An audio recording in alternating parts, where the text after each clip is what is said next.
बिस्मिल्लाहिर्रहमानिर्रहीम। अस्सलामुअलैकुम नाज़रीन अकराम, नई वीडियो में आपको खुश आमदीद कहते हैं। पाकिस्तान की 75 साला तारीख में पहली बार पाकिस्तान के मुख्तदर और ताकतवर तरीन हलकों को काफी ठोक बजाकर काफी वाजे और दो टोक अंदाज में पैगाम पहुंचाया गया है।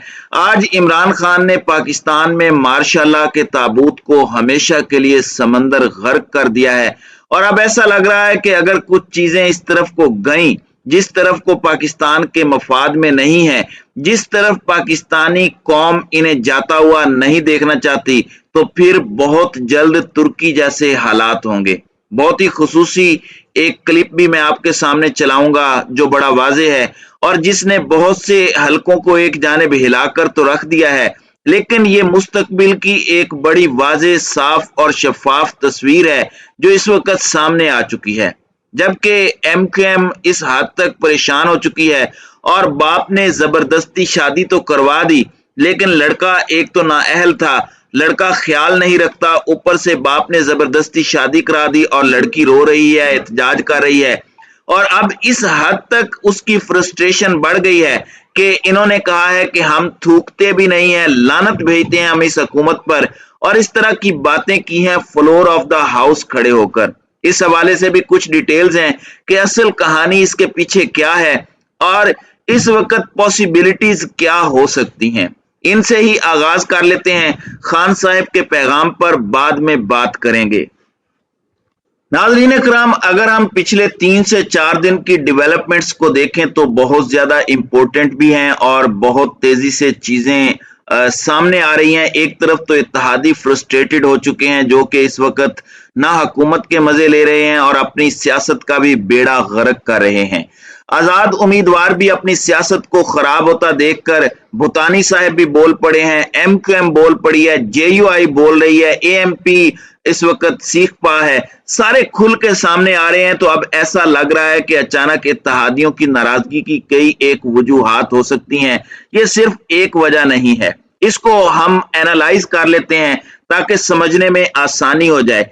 एक ये है कि कारकर्दगी कोई नहीं है और इत्तेहादियों ने भारी कीमत चुकाई है इंपोर्टेड का साथ देकर। डैमेज कंट्रोल करने के लिए हो सकता है ये सब कर रहे हों और एक तरह का परसेप्शन बना रहे हों ताकि सांप भी मर जाए और लाठी भी ना टूटे। एक तरह की आप इसे डबल गेम कह सकते हैं। बल्कि आप इनका एक छोटा सा क्लिप देख लें और इनकी जरा फ्रस्ट्रेशन देखें कि किस हद तक ये इस वक्त फ्रस्ट्रेटेड हो चुके हैं। अनत भेजते हैं, इज्जत भी नहीं मिले तो उसके ऊपर हम थू करते हैं। मैं इनके रवैये के खिलाफ, इनके बातों के खिलाफ वॉकआउट करता हूं और ये बता के जा रहा हूं कि इनके होते हुए ना असेंबली चल सकती है ना हुकूमत चल सकती है। ये समझते नहीं है लोगों को जरा सी एक हकीर चीज के ऊपर क्या जवाब दिए इन्होंने। इस तरह के लोग हमें इस तरह के जवाब देंगे, अब माइक पर यहाँ आए। से हम उस तरफ बैठने में देर नहीं लगाएंगे। मुझे अपने हलके की आवाम ने मुंतखब करके भेजा है, किसी एरे गैरे नथु खैरे की मिन्नतें करने के लिए नहीं भेजा है। तो नाज़रीन इकराम, आपने देखा कि ये किस हद तक इस वक्त परेशान है। दूसरी पॉसिबिलिटी ये है कि ये ड्रामेबाजी हो और ये कहीं किसी और तरफ से हिदायत दी गई हो, क्योंकि बहुत ही अक्लमंद और बहुत ही कैलकुलेशन करने वाले ये लोग होते हैं। अगरचे कैलकुलेशन मिस कैलकुलेशन में और एडवेंचर मिस एडवेंचर में और तजर्बा इतना नाकाम हुआ कि इसने अब लैब को ही जलाकर राख कर देना है और फिर शायद दोबारा एक्सपेरिमेंट करने का मौका भी ना मिल सके। तो दूसरी पॉसिबिलिटी है कि हिदायत की गई हो कि मार्केट में ये खबरें चलेंगी तो ही अवाम का गुस्सा ठंडा होगा। ये एक बारीक नुक्ता है जिसे आपने समझना है और चाहे सोशल मीडिया हो या फिर इमरान खान का एहतजाज जो जुलाई में है वो बड़ा इंपॉर्टेंट है। ये ज़हन में रखना है कि अवाम ने या इमरान खान ने अपनी कैंपेन को स्लो नहीं करना। तीसरी पॉसिबिलिटी ये भी हो सकती है कि इमरान खान का दबाव हो और असल में ही न्यूट्रल्स ने इंपोर्टेड हुकूमत को घर भेजने का फैसला कर लिया हो। और चौथा ये भी हो सकता है कि इत्तेहादी इनडायरेक्ट मैसेज भेज रहे हों उन्हें, जिन्होंने इन्हें इस हुकूमत के साथ मिलने का कहा, जिन्होंने इन्हें फंसा दिया और ये हुकूमती इत्तेहाद की इस दलदल के अंदर अपनी टांगे फंसा बैठे हैं और ये कह रहे हैं कि जो स्क्रिप्ट लिखा गया या तो उसमें कुछ तब्दीलियां करें या फिर हमें यहां से निकालें। बहरहाल एक चीज बड़ी वाज़ेह है کہ 4 پاسبلٹیز کے اندر یہ بات واضح ہو چکی ہے کہ خان کی پاپولیرٹی اس حد تک بڑھ چکی ہے کہ اب اسے ختم کرنا، مینج کرنا، اس کے اندر 2 نمبریاں کرنا بھی پاسبل نہیں رہا. جبکہ لاہور ہائی کورٹ کا فیصلہ جو کہ آنا چاہیے اگر تو وہ آج آ جاتا ہے تو عمران خان کا ٹرسٹ ڈیفیسٹ کم ہوگا اور ضمنی انتخابات کے نتائج پر اگر پاکستان کے مقتدر حلقے اثر انداز نہیں ہوتے تو بھی ٹرسٹ بنے گا. لیکن اگر سب کچھ اصول ضابطے قانون کے مطابق ہوتا ہے تو نہ صرف دوریاں کم ہوں گی بلکہ یہ بھی واضح ہو جائے گا کہ نیوٹرل سچ میں نیوٹرل ہیں. ناظرین اکرام، پھر اگر یہ پنجاب گورنمنٹ گرتی ہے تو وفاق میں تو حکومت گرتے دیر نہیں لگے گی. ایک چیز ہے کہ جب سیاستدان لڑتے ہیں تو ایک بات ہوتی ہے کہ جمہوریت خطرے میں ہے، مارشل لا ملک میں نافذ ہو سکتا ہے، نظام لپیٹا جا سکتا ہے، سیاستدان سارے بندے کے پتر بن جائیں. سیاستدان ذرا ہوش کے ناخن لیں، عقل کریں، ورنہ دما دم مست کلندر ہو جائے گا اور حالات سب کے خلاف ہو سکتے ہیں. خفیہ طاقتیں جو پس پردہ رہ کر اقتدار سنبھالتی ہیں وہ منظر عام پر آ کر اقتدار سنبھال سکتی ہیں. یہ باتیں ہوتی بھی ہیں اگر خانہ جنگی اور اس طرح کے حالات بن جاتے ہیں. یہاں تک کہ 25 مئی کو ایسے حالات بن جانے تھے کہ یہ سب کچھ ہو جاتا. اور اس سب میں کس کا نقصان تھا؟ اس میں سب سے زیادہ نقصان عمران خان کا تھا. اس میں امپورٹڈ حکومت نے تو سیاسی شہید بن جانا تھا، انہیں ایک نیریٹو مل جانا تھا.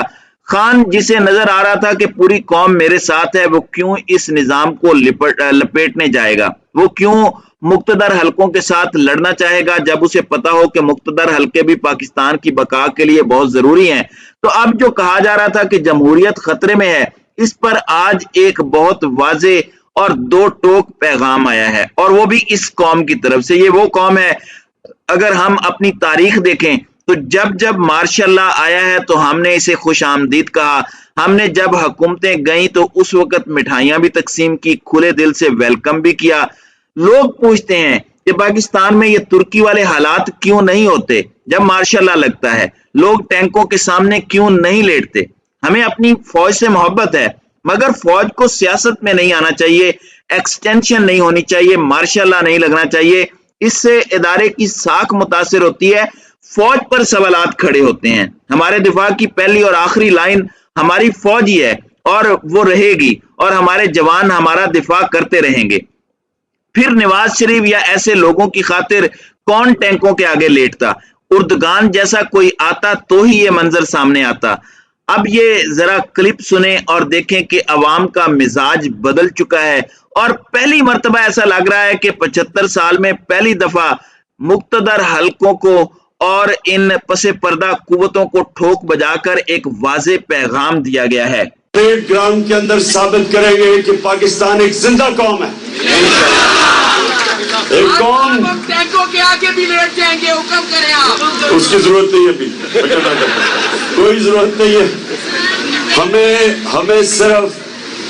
ہمیں صرف اس وقت اپنی قوم کی خواتین، اپنے نوجوانوں کی، اپنی قوم کی ضرورت ہے کہ جب آپ اپنی آواز بلند کریں گے، اور میں کہوں کہ ساری قوم ہماری ہمیشہ فیملیز نکلتی ہیں، بچے بھی نکلتے ہیں.